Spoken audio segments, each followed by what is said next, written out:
Selamat pagi buat anak didik kami sekalian.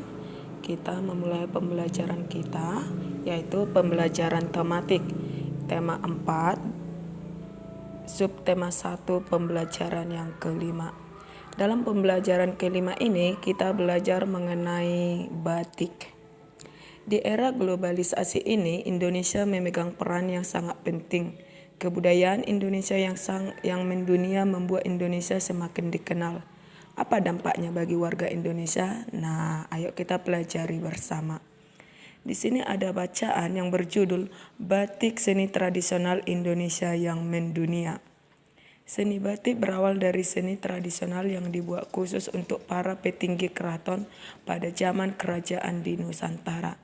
Seiring dengan perkembangannya, kini kain batik telah dipakai oleh berbagai kalangan, bahkan telah mendunia.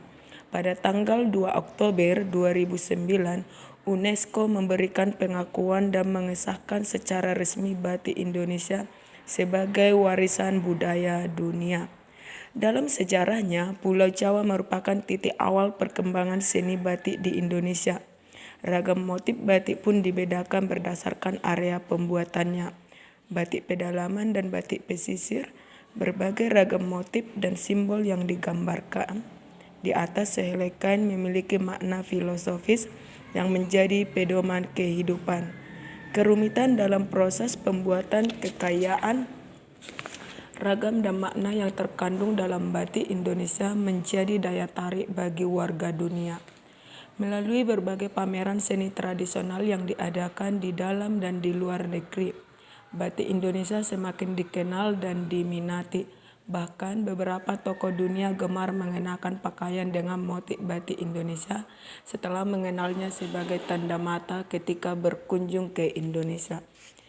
Mendiang Nelson Mandela misalnya, beliau kerap menggunakan batik Indonesia dalam kesehariannya. Saat ini batik karya pengrajinan tradisional mengalami lonjakan pesanan dari mancanegara untuk pasar dunia. Salah satu strategi yang dilakukan oleh pengrajin batik untuk menembus pasar dunia adalah membuat kreasi motif dan warna yang disesuaikan dengan selera calon pembeli di negara tujuan. Kelestarian batik sebagai seni tradisional harus terus dikembangkan dan dipelihara untuk meningkatkan daya jual dan kesejahteraan pengrajinnya.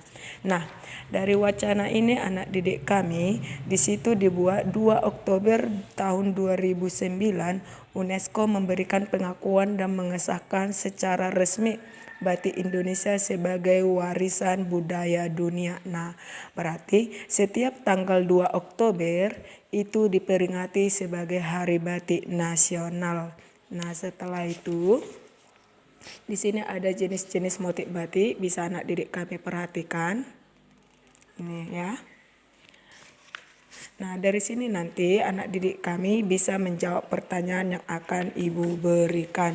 Baru di sini, sebagai warga negara Indonesia, tentunya kita sangat bangga dengan pengakuan dunia terhadap batik. Indonesia terus mengembangkan kerjasamanya di bidang kebudayaan dengan negara lain, misalnya dengan Festival Kebudayaan Negara-Negara ASEAN dan pertukaran kebudayaan. Hal ini akan membuat kebudayaan Indonesia semakin berkembang. Anak didik kami nanti mencari informasi mengenai salah satu kerjasama Indonesia yang dilakukan dengan negara-negara ASEAN. Pada pembelajaran sebelumnya, pada tema-tema sebelumnya, kita sudah belajar mengenai anggota-anggota ASEAN ya. Anak didik kami bisa membuka bukunya yang sudah lewat. Di era globalisasi ini kita harus tetap mencintai budaya Indonesia. Budaya tersebut merupakan warisan yang tak ternilai harganya. Kebudayaan apa yang ada di tempat tinggalmu? Bagaimana perasaanmu jika kebudayaan tersebut dikenal oleh dunia? Apa dampak yang kamu dapatkan dan warga tempat tinggalmu rasakan jika warga dunia mengakui kebudayaan itu? Di situ nanti anak kita membahas bersama-sama. Nah, di sini juga ada mengenai poster. Poster itu sudah kita pelajari ya, yaitu menarik yang membacanya untuk melakukannya.